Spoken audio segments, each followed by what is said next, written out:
Tak ada gunanya anak tak tinggi sekolahnya kalau dia jauh dari agama. Begitu kita masuk di kubur, siapa yang doakan kita? Masuk di kubur, siapa doakan kita? Saudara tak?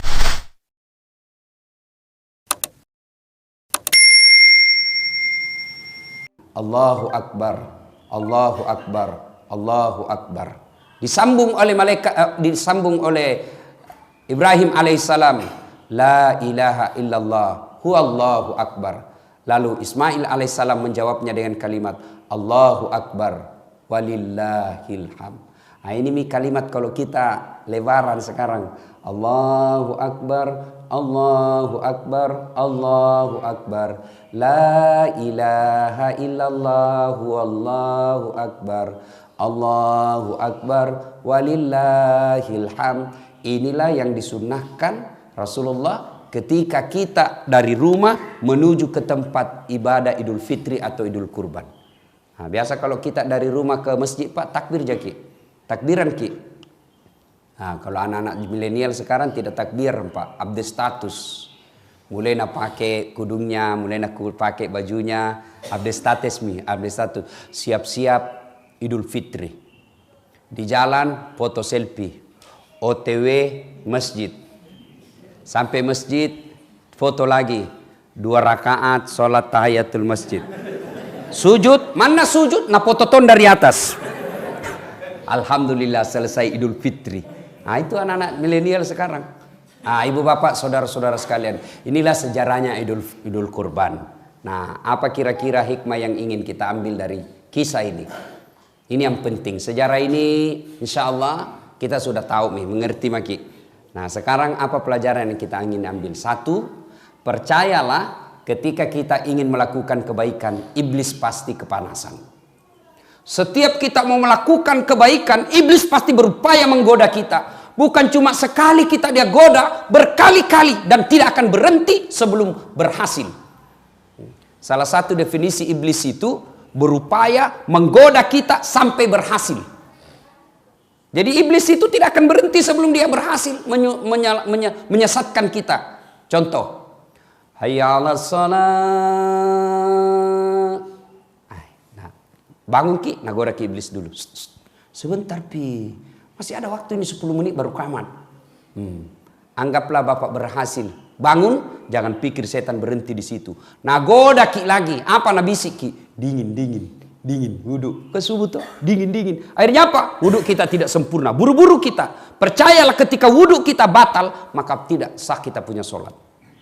Nagoda ki, anggaplah wudhu sangat bagus, nagoda ki itu langsung bunyi handphone tak. Bunyi handphone, langsung bunyi, kita wudhu sambil terima handphone. Yo, sebentar pi, di mana ki warung kopi sebentar? Yo sama makin nanti, tunggu mana? Nah, coba wudhu. Sah wudhu kita, tapi dia berupaya untuk tidak menyempurnakan. Kenapa? Supaya kurang pahala tak. Anggaplah kita berhasil wudhu dengan baik. Nagoda ki lagi sampai di masjid. Nah, lihat timer. Hampir wikomat. Dah cukup itu 3 menit. Duduk mako jam salah doa dia goda terus kita. Anggaplah kita berhasil sholat dengan baik. Setan putus asa. Tidak. Nagoda ki lagi. Jam aku pakai surah pendek. Fatihah mau saja. Anggaplah kita berhasil baca Fatihah dengan baik, dengan surah pendek dengan baik. Gerakannya lagi nak ganggu iki. Sudah gerakan dengan baik. Jangan pikir setan mundur sampai di situ. Nagoda lagi, nabisi ki. Tidak ada kalahku dalam masjid ini. Kau paling soleh, yang lain salah ngasih. Itu salah cara takbir itu, salah caranya itu letakkan jari, semua salah itu. Akhirnya dalam hati kita muncul ujub, mau dibilang, mau diborro. Dia bilang, iya tahu. Saya paling soleh di sini. Masuk iblis. Auzubillah min dzalik. Nah, percayalah Bapak Ibu sekalian, termasuk sekarang Idul Kurban. Mau berkurban, iblis menggoda kita. Kambing 2 juta itu mahal. Bisa aku lagi kasih anakmu untuk bimbingan belajar. Setan masuk di situ. Bagaimana berupaya segala cara agar kita gagal. Makanya ketika iblis sudah menggoda kita, Allah kasih senjata. Senjatanya apa? Kalimat istighfar. Astaghfirullahaladzim wa atubu ilaihi. Ketika Nabi Isra Mi'raj, Nabi makin jauh, makin dekat, ada cahaya kayak api, makin dekat. Maka Nabi melawannya dengan kalimat astaghfirullahaladzim wa atubu ilaihi. La ilaha illa anta subhanaka inni kuntu minadz zalimin. Itu kita baca. Sudah, inilah hikmah pertama, bahwa harus selalu diingat ketika kita mau melakukan kebaikan, iblis pasti berupaya menggagalkan. Maka melawan godaan iblis itu dengan kalimat istighfar. Astaghfirullahaladzim wa atubu ilaihi. Suatu ketika datang anak muda bertanya kepada Nabi, "Ya Rasulullah, saya berbuat dosa." Maka Nabi berkata, "Bertobatlah." Tapi kuulang lagi. Nabi berkata, "Tobat kau sedek." Tapi kuulang lagi. Tobat lagi. Buat iblis sampai putus asa untuk menggodamu. Nabi bilang lagi ini anak muda, "Jadi dosaku jadi besar." Ketahuilah ampunan Allah jauh lebih besar daripada dosa-dosamu. Itu enaknya Tuhan tak. Berdosa ki, datang ki, bertobat. Bukan marah-marah itu Allah kalau kita datang bertobat. Malah Allah janji kita, innallaha yuhibbut tawwabina. Saya cinta kepada hambaku yang bertobat. Beda kita manusia. Bapak datang minta maaf sama saya. Barangkali saya maafkan kita, tapi masih ada syaratnya. Ustaz, maafkan Kak Dik. Kenapa? Dulu waktu pilwali itu kita suruh Kak bikin baleho 10. Iya, 7 jiku bikin Ustaz. 3 hilang. Saya maafkan kok bos. Tapi jangan lagi lewat depan rumahku. Masih ada buntutnya Pak. Kalau Allah kita bertobat, datang banyak dosa, Allah janji kita, saya cinta kok. Innallaha yuhibbut tawwabina. Ibu bapak saudara-saudara sekalian, hikmah yang kedua dari kisah ini, bahwa ternyata aset yang paling berharga itu anak yang soleh.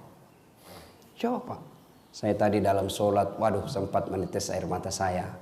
Luar biasa, saya ingat orang tua saya dengan kejadian tadi. Pak Imam, Ustadz Ikhwan, langsung ada si Ananda Umar. Baru belum dilupa Umar, baru ada gejala-gejala. Langsung Umar masuk luruskan bacaan. Subhanallah. Pak, apa bapak tidak bangga punya anak seperti itu? Jangan kita terlalu bangga kalau bahasa Inggris dia anak tak pintar. Pak, jangan kita. Tahu jago itu anak Ustaz, masih SD pintar bahasa Inggris. Apa jago bahasa Inggris? Itu makin di Inggris, anak-anak di sana bahasa Inggris semua. Betul Kak? Dari kecil sampai pikun orang di sana bahasa Inggris semua. Nggak jago itu Pak. Banyak yang begitu. Kursus bahasa Inggris mulai dari kelas 4 tahun bahasa Inggris nih. 10 tahun masih bahasa Inggris. Jangan Kak. Kalau berdoa juga nanti tidak jadi bilang, "Oh my God, please help me my father." Talekang. Tidak begitu juga orang berdoa. Kenapa? Jangan makal anak muda. Serius kayak ini bos. Alhamdulillah ibu bapak adik-adik sekalian ya. Saya langsung ingat orang tua saya. Masya Allah. Bapak saya itu kodon tidak pernah belajar agama. Ibu saya juga tidak pernah belajar agama. Sekolah pun tidak cukup. Hanya pandai membaca menulis. Apa yang membuat saya kadang-kala tersentuh. Apa kita tidak bangga Pak? Orang tua tak tanya ki agama lalu kita jelaskan. Nah tanya, yang kasih podang na ihe. Dek garek nawat di tempat tepak kuku kumeluk ki makaroba. Lalu kita jelaskan. Itulah bantuan kita kepada orang tua kita. Menunjukkan dia jalan yang lurus. Apa kita tidak bangga Pak? Punya anak ketika kita butuh pengetahuan agama. Dia hadir memberikan pengetahuan itu. Itu kekayaan tak paling berharga. Harta, emas, rumah, mobil. Tidak ada gunanya ketika kita sudah mati. Dan tidak bisa meluruskan iman kita itu. Malah bisa menyesatkan kita itu harta. Tapi anak yang soleh dan soleha Pak. Bangga maki Pak. Insya Allah. Pak itu tidak bangga. Begitu kita, tidak begitu caranya mak begini cocoknya. Subhanallah. Pada usia senja orang tua kita arahkan ke agama yang lebih dekat dengan Allah Subhanahu wa taala. Nah, sekarang orang tua hati-hati didik anak sekarang, Pak. Ya. Siapa yang didik anak tas sekarang? Handphone. Siapa yang didik anak tas sekarang? Warnet. Siapa yang didik anak kita sekarang? TV. Auzubillahi min dzalik. Saya doa mudah-mudahan tidak begitu anak tak, Pak. Ini ada baru-baru saya dapat informasi. Baru-baru saya dapat informasi. Kelas 2 SMP. Berapa umurnya itu kalau kelas 2 SMP? Ya? 14 ya? 14-15 tahun. Apa yang terjadi? Sudah pernah berhubungan suami istri. Dan saya tanya berapa perempuan kau kasih begitu? Dia bilang 5 Mi. Saya ajak ngomong. Saya bilang di mana kau lakukan? Di rumahnya itu perempuan. Beranimu itu? Dia bilang bapaknya ibunya kerja semua Ustaz. Malam baru pulang. Apa Mi kalau begini anak tak? Setengah mati dicarikan uang. Nah pakai rumah tak berzina. Kita bangga mi bagus rumah tak. Kita bangga kita dihormati orang. Kita bangga banyak duit tak. Kita bangga bermewah-mewah, kita punya mobil. Tapi anak tak berzina di rumah tak tiap hari. Dan itu bukan cerita fiktif. Itu banyak yang terjadi. Ini yang perlu. Momentum Idul Kurban ini. Evaluasi apa anak tak ini seperti Ismail. Atau menjadi anak yang dekat dengan iblis. Tak ada gunanya anak tak tinggi sekolahnya kalau dia jauh dari agama.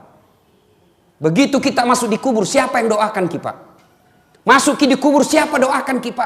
Saudara tak? Jangan makin harap. Tanya diri tak masing-masing. Pernah tak kita doakan adik tak dalam 24 jam? Pernah kita doakan saudara tak dalam 24 jam? Jarang. Saya saja nak minta tapi saudaraku baru saya doakan. Doakan kak dia? Ah iya gampang nih. Tapi ibu bapak lah yang selalu kita doakan setiap sholat ki. Orang tua tak ji. Nah kalau anak tak tidak tahu sholat, orang tua anak tak tidak pernah datang ke masjid berjamaah, anak tak tidak pernah kita dengar mengaji. Bayangan itu pak, di kuburan nanti sengsara hidup tak. Ayo, jangan sampai anak tak. Kita ini orang tua kan kadang gagal wujud cintanya baik, sayang mau nyayangnya anaknya bagus, tapi aplikasinya yang salah. Semangat cintanya kepada anak bagus, tapi cara cintanya itu yang salah. Dibelikan HP-nya smartphone. Itu bapak kalau belikan mi anak tas smartphone, lalu dia punya data. Oke tidak ada datanya, tapi dia punya wifi. Dia dapat internet gratis. Saya ini dosen komunikasi. Banyak meneliti soal media.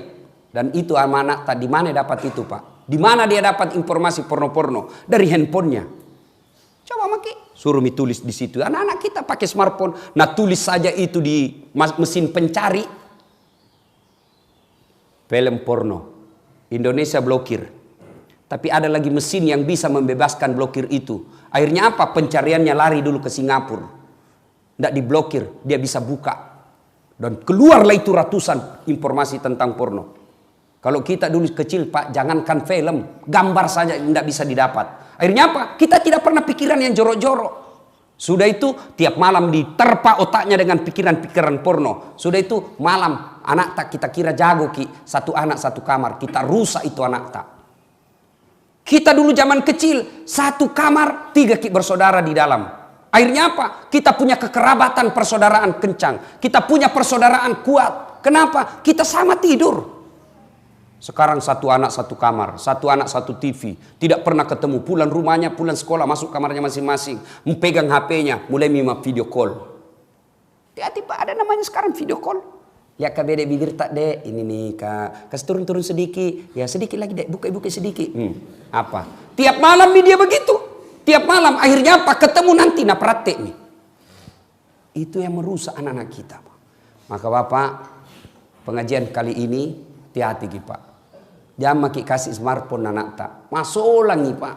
Belum saatnya dia pegang itu. Kasih saja HP 3G. Seperti HP nama mamaku. Miss call G, SMS G, terima G. Ah itu mau saja. 3G juga itu bos.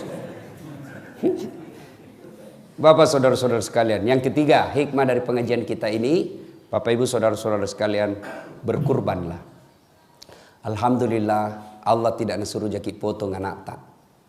Tapi kambing jina suruh ki sama sapi. Ya kalau nasuruh ki potong anak tanah empat masih ada pilihan. Potong anakmu, dicari yang mana yang paling dongo ini.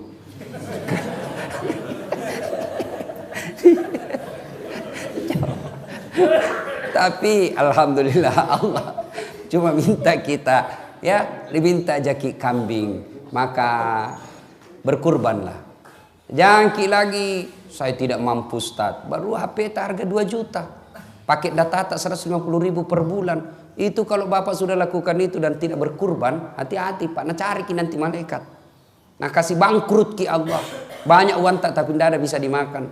Banyak uang tak tapi tidak berkah. Kenapa? Karena kita tidak mau berkurban. Aneh sekarang ini pak. Banyak orang mampu tapi tidak mau berkurban. Saya ulang. Banyak sekarang ini orang mampu tapi tidak mau berkurban.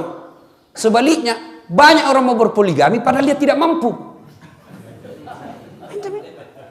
Ya, betul toh? Nah, ibu bapak saudara-saudara sekalian. Inilah tausiah kita pada taklim kita kali ini. Mudah-mudahan ada manfaat. Saya agak grogi sebenarnya ini. Kaku betul saya ceramah. Tidak bisa keluar ilmuku. Ada Ustadz Iwan bilang. Saya jaga diri. Nanti saya offside. Bapak saudara-saudara sekalian, inilah tausiah kita pada taklim kita kali ini.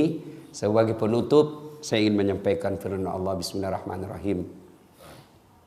Ya ayyuhalladzina amanu dukhulu fis silmi kaffatan wa la tattabi'u khutuwatis syaitan innahu lakum aduwwum mubin. Wahai orang-orang yang beriman, masuklah kalian ke Islam, ke dalam Islam secara sempurna. Jangan Islam pencitraan, jangan Islam karena mau pilkada dan lain sebagainya. Tapi Islamlah secara benar. Wala tattabi'u khutuwatis syaitan, dan janganlah engkau ikuti langkah-langkah setan, karena sesungguhnya setan itu musuh yang nyata bagi kalian. Mudah-mudahan ada manfaat. Sebelum saya akhiri, ini adik santri, ada yang bisa jawab pertanyaanku.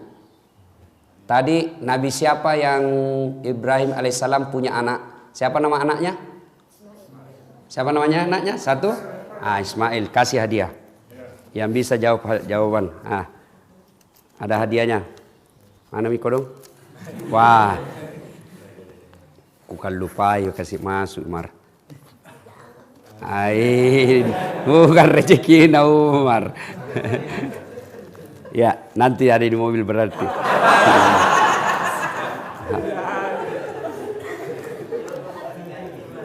Sudah dijanji tawa. Uang Malaysia mau ku kasih Umar. Ya, ambil ya, rezeki. Uang Malaysia, mudah-mudahan bisa pergi Malaysia Umar. Ya, Bapak saudara-saudara sekalian, inilah tausiah kita, mudah-mudahan ada manfaat. Satu lagi. Apa hikmah dari pengajian tadi ini? Ada 3 dek. Ini yang hafal-hafal. Ada 3 apa? Ada yang tahu? Satu mau sebut. Siapa? Siapa? Ayo. Ada lagi? Siapa? Ya. Pak. Menjadi anak soleh ya, dapat hadiah juga. Ini hadiahnya.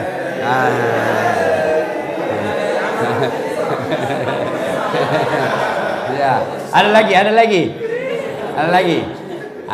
Ini hikmahnya ini Pak. Makanya kalau pergi masjid di depan ki duduk.